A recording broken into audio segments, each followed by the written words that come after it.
கர்த்தருடைய பரிசுத்தமுள்ள நாமத்திற்கு ஸ்தோத்திரம். இன்றைய நாளின் கர்த்தருடைய வார்த்தையாக வெளிப்படுத்தின விசேஷம் 1 அதிகாரம் 13வது வசனம்.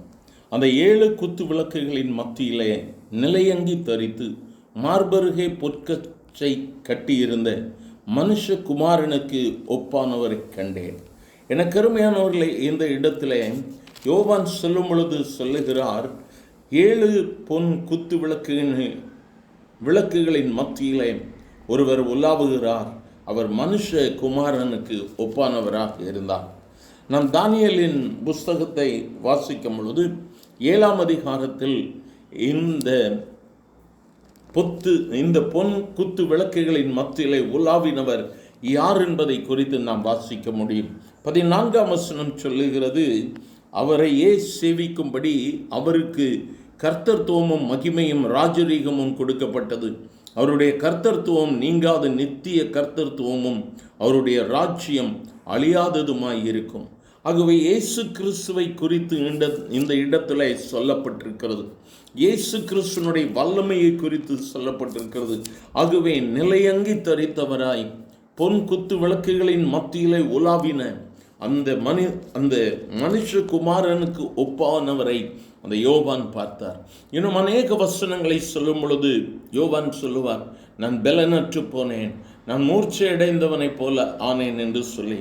தானியேலின் புஸ்தகம் 10ஆம் அதிகாரம் 8ஆம் வசனத்தை நாம் வாசிப்போமானால் வேதம் சொல்லுகிறது, நான் தனித்து விடப்பட்டு அந்த பெரிய தரிசனத்தை கண்டேன். என் பெலன் எல்லாம் போயிற்று, என் உருவம் மாறி வாடி போயிற்று, திடனற்று போனேன் என்று சொல்லுகிறார்.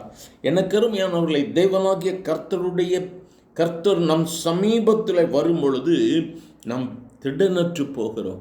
அவருடைய மகிமை, அவருடைய வல்லமையை நாம் எதிர்த்து நிற்கக்கூடாத அளவிற்கு அதனுடைய மகிமை மேன்மையுடையதாக இருக்கிறது. அவர் நிலையங்கி தரித்தவராய் இன்று நம்மத்திலே உலாவுகிறவராய் இருக்கிறார். எனக்கு அருமையான தேவ பிள்ளையே, இந்த கிருபையின் நாட்களில் இயேசு தம்மை வெளிப்படுத்தும் பொழுது நம்மை அவருடைய பிள்ளைகளாக தெரிந்தெடுத்திருக்கிறார். அவருடைய குமாரனாக குமாரத்தியாக தெரிந்தெடுத்திருக்கிறார். ஒரு பெரிய மேன்மை. அன்று ஆண்டவரை கண்ட பொழுது திடனற்று விழுந்தார்கள்.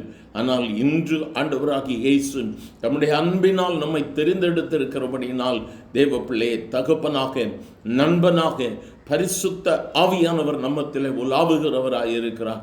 இன்று அவருக்கு நாம் இடம் கொடுக்கும் பொழுது, பரிசுத்த ஆவியானவரை நம்முடைய வாழ்க்கையில பெற்றுக்கொள்ளும் பொழுது இயேசுவை நமக்குள்ளாக பெற்றுக்கொள்ளுகிறோம்.